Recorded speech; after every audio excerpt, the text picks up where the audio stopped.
The Last Stand of Terra, Humanity's Greatest Gamble, Chapter 1, The Warning. The galaxy had never seen anything like the Varlocks. Their empire spread like wildfire, consuming entire star systems in days, leaving behind only death and ruin. They were an ancient race, cold and emotionless, their technology far surpassing anything the known galaxy had ever seen. For centuries, they had been a distant legend, whispered in fear by spacefarers and spoken of in hushed tones by interstellar diplomats. But then they came. Their first strike was swift, an invasion of the Zekon Confederacy, an empire once thought indomitable. In less than a week, the Zekon were obliterated, their homeworld reduced to radioactive ash.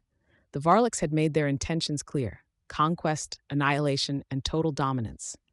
For decades, they pressed forward, unstoppable, system after system falling to their might. But despite their superiority, one planet remained untouched: Terra. Humanity had been late to the galactic stage, only making first contact a century ago.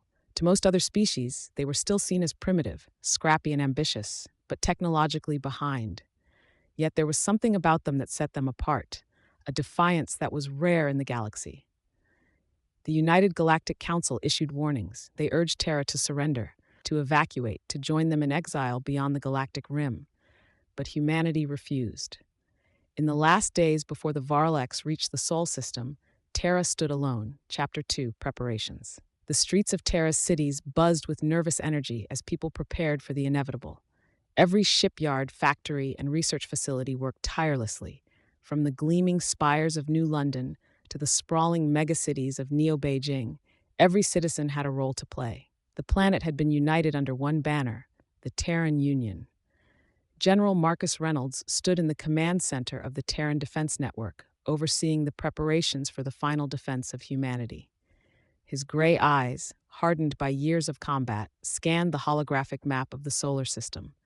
Around him, officers worked frantically, issuing orders, coordinating supply lines, and preparing for what was to come. "Any word from the Council?" asked Admiral Sarah Chen, his second in command. "Nothing but the usual rhetoric," Marcus replied, his voice grim. "Surrender, flee, join them in the outer galaxies. But we both know that's not an option." "We've never been good at running," Sarah said with a smirk. "What's the plan?" "Project Aegis," Marcus said, tapping a sequence on the control panel. The map shifted to show a massive structure in orbit around Earth, a colossal ring encircling the planet. "It's our best chance." Sarah stared at the image. "You're really going to use it?" Marcus nodded. "We have no choice. If the Varlocks break through our fleet, Project Aegis will be our last line of defense." Chapter 3, First Contact. The Varlocks' fleet arrived in the Sol system like a dark cloud, their ships bristling with weapons the likes of which humanity had never seen. They outnumbered the Terran defense fleet 10-1, their capital ships dwarfing the human vessels. In orbit around Jupiter, the first skirmishes began. Human battleships, sleek and fast, darted between the Varlocks' behemoths, unloading torrents of plasma and missile fire. The Varlocks responded in kind, their energy weapons tearing through human shields like paper. Explosions dotted the dark void as ships on both sides were reduced to floating debris. On board the TSV Titan, flagship of the Terran fleet, Admiral Chen stood at the command console. Her jaw was set in determination, but she knew the odds were against them. "All ships, focus fire on their lead vessels," she barked into her comm. The fleet obeyed, converging fire on a single Varlocks dreadnought. For a brief moment it seemed to falter, but then its energy shields flared and it returned fire. 2 Terran frigates disintegrated instantly. "This is insane," one of the junior officers whispered. "We can't win this." "We don't need to win," Sarah said coldly. "We just need to hold them off long enough." Chapter 4, The Last Gamble. Back on Earth, Project Aegis was nearing completion. Deep within the facility, scientists and engineers worked frantically, making last-minute adjustments. The project was a gamble, an untested defense system, one that might very well destroy the planet along with the Varlocks if it failed. Dr. Elena Vasquez, the lead scientist on the project, wiped sweat from her brow as she reviewed the final calculations. "If this doesn't work, it will work," General Reynolds said, standing behind her. "It has to." Elena glanced at him. "And if it doesn't, then we die," Marcus said simply. "But we take them with us." Chapter 5, The Battle for Earth. the Varlex fleet pushed closer to Earth, their overwhelming numbers decimating the human defenses. By the time they reached Mars, half of the Terran fleet had been destroyed, but they had bought enough time. In orbit around Earth, Project Aegis activated. A massive pulse of energy radiated from the ring encircling the planet, enveloping the entire solar system. For a moment, the Varlex ships hesitated, their systems momentarily disrupted. Then, without warning, the pulse intensified. Varlex ships began to disintegrate, their molecular structures torn apart by the energy field. The larger vessels fought to break free, but the pulse held them in place, slowly crushing them.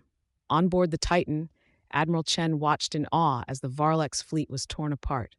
"It's working," she whispered. But then something changed. The pulse began to destabilize. In the command center on Earth, alarms blared. "The system's overloading," Dr. Vasquez shouted. "We're losing control." General Reynolds slammed his fist on the console. "Can we shut it down?" "No. If we do, they'll break through." "Then we ride it out," Marcus said, his voice grim. "Whatever happens, we stand our ground." Chapter 6, Humanity's Last Stand. The Varlex flagship, larger than any other, pushed through the field, its shields flickering but holding. It aimed its main weapon at Earth, a massive energy cannon capable of wiping out entire planets. General Reynolds watched as the weapon charged. "All ships, focus fire on that dreadnought." The remaining Terran fleet obeyed, pouring everything they had into the Varlex flagship. But it wasn't enough. The weapon fired, a beam of energy hurtling toward Earth. At the last second, the Aegis system flared one final time, the pulse magnifying in intensity. The energy beam from the Varlex weapon collided with the pulse, and the resulting explosion was blinding. Chapter 7. Victory at a Cost. When the light faded, the Varlex fleet was gone. The remnants of the Terran defense fleet floated in orbit, battered but alive. Earth had survived. In the aftermath, humanity stood as the only race to ever defeat the Varlex. But the cost had been great. Half of the planet's population was dead or missing, the Terran fleet was in ruins, and Project Aegis had been destroyed in the process. But they had won. General Reynolds stood on the surface of Earth, looking up at the sky. "We took a gamble," he said softly, "and we won." Admiral Chen stood beside him, her arms crossed. "For now." "For now," Marcus agreed. "But the galaxy knows we won't go down without a fight." Humanity had earned its place in the stars, not as conquerors, but as survivors. And as long as Terra stood, so would humanity.